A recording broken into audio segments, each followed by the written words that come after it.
अस्सलाम वालेकुम हक़ मौजूद। अॼु जो असांजो टॉपिक आहे एप्लीकेशन कहिड़े नमूने लिखी वञे। काफ़ी जॻहनि ते असांखे एप्लीकेशन लिखण लाइ चयो वेंदो आहे। असां चवंदा आहियूं असां इन टाइप जी एप्लीकेशन पढ़ी न आहियूं त ऑफिसर ॾे कीअं लिखिजे। एप्लीकेशन लिखण जा काफ़ी तरीक़ा हूंदा आहिनि, पर असां तव्हांखे शॉर्टकट टिप्स ॾसूं था, जंहिंमें टिप्स जे ज़रिए तव्हां किथे बि आसान तरीक़े सां एप्लीकेशन लिखी सघो था ऐं पंहिंजी ॻाल्हि अॻे ताईं पहुचाए सघो था। अचो त शुरू था कयूं एप्लीकेशन लिखण जी टिप्स। हीअ आहे दरख़्वास्त जो पैटर्न। मतिलबु त पहिरियों टू लिखियो वेंदो आहे। टू इहो असांखे प्राइमरी खां वेंदे मैट्रिक ताईं टू सेखारियो वेंदो आहे त टू लिखो। मैट्रिक खां जीअं फस्ट ईयर में इंटर थींदो, फस्ट ईयर खां मथे जेको आहे उहो टू जो तस्वुरु ख़तमु कराए छॾींदा त टू न लिखियो वञे। पर मक़सदु जी ॻाल्हि इहा आहे त टू जो मक़सदु ईअं हूंदो आहे त टू उते लिखो तव्हां जेकर तव्हां थर्ड पर्सन खे एप्लीकेशन ॾियो था उहो अॻिते खणी थो वञे त पोइ टू लिखो, न त टू न लिखियो वञे, को हर्ज़ु न आहे। जीअं तव्हांजो वधीक टीचर तव्हांखे चए थो लिखो, तव्हां लिखो, नथो तव्हांखे चवे त टू जो न लिखो। उन खां पोइ थींदो आहे एड्रेस। एड्रेस मतिलबु जंहिंजे तव्हां दरख़्वास्त लिखी रहिया आहियो। दरख़्वास्त कंहिं लिखी रहिया आहियो, तव्हां पंहिंजे प्रिंसिपल ॾे लिखी रहिया आहियो, हेडमास्टर ॾे लिखी रहिया आहियो, त उहो हिते एड्रेस लिखंदव, या कंहिं बि ॿिए ॾे लिखी रहिया आहियो। अच्छा, टू में छा कंदव तव्हां?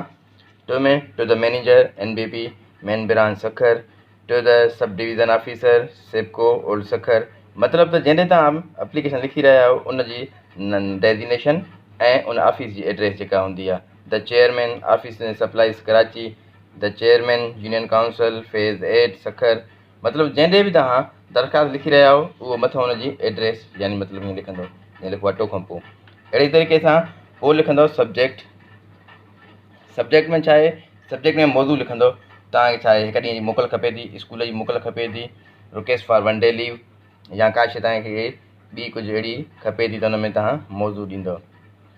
Request for sick leave, request for urgent leave, request for needed solar plate. कोई बि आहे तव्हां जंहिंजे एप्लीकेशन लिखो था उन में तव्हां सब्जेक्ट लिखंदव।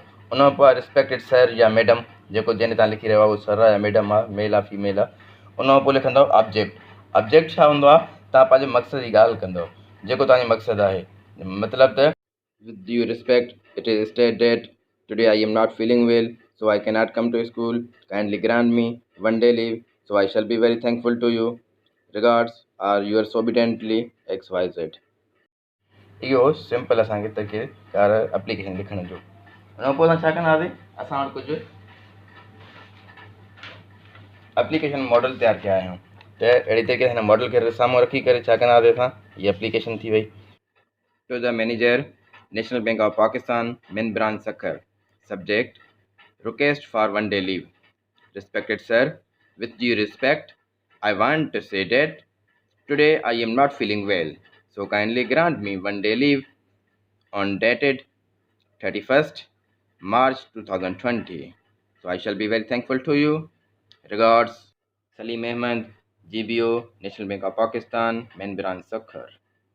ऐं हेठां पंहिंजी डेट लिखी ॾींदव। डेट साइन हेठां लिखो या हेठां लास्ट में लिखो त बि ॻाल्हि सही आहे। हे टिप्स आहिनि, असां तव्हांखे ॿुधायूं था त कहिड़े तरीक़े सां एप्लीकेशन लिखी वञे। अहिड़ी तरीक़े सां जेका तव्हां स्कूल में लिखी रहिया आहियो त स्कूल जे लाइ हीअ असां मॉडल तयारु कयो आहियूं। To the principal ABC school Sukkur. Subject application for sick leave. Respected sir, with due respect, I am here to inform you that I am suffering from fever since last night, so I cannot come to school. Kindly grant me 1 day leave on dated 31st March 2020. So I shall be very thankful to you. Yours obediently, XYZ, class 10th, dated 31st March 2020. इहो simple application लिखण जो तरीक़ेकार आहे। किथे किथे ईअं थींदो आहे, अक्सर जिते असां कयूं विद रिस्पेक्टेड सर खां पोइ हिते पंहिंजी तारीफ़ कराईंदा आहिनि। Respected sir, I am Mohammad Ali studying in class 9th in your school. उन खां पोइ पंहिंजो मक़सद जी ॻाल्हि कंदा वेंदा आहिनि। हे शॉर्ट एप्लीकेशन लिखण जो ट्रिक्स आहिनि। अहिड़ी तरीक़े सां जेकॾहिं तव्हांखे हाणे रिस्पेक्टेड सर खां पोइ मटीरियल हे असां आणे छॾियूं हिते, अहिड़ी तरीक़े सां हिते करे छॾियूं। हीअ एप्लीकेशन चेंज थी वई। सब्जेक्ट तव्हां पंहिंजो चेंज कंदो, respected sir, with due respect, I want request you that today I have an urgent work at my home place, so I cannot come to school. Kindly grant me 1 day leave, that is 31st March 2020. I shall be very thankful to you. Yours obediently XYZ। मतिलबु जेका तव्हांखे application आहे pattern इहो ज़हन में रखी करे तव्हां कंहिंदे बि लिखणी आहे एप्लीकेशन, उहा एप्लीकेशन तव्हां लिखी सघो था। अहिड़े तरीक़े सां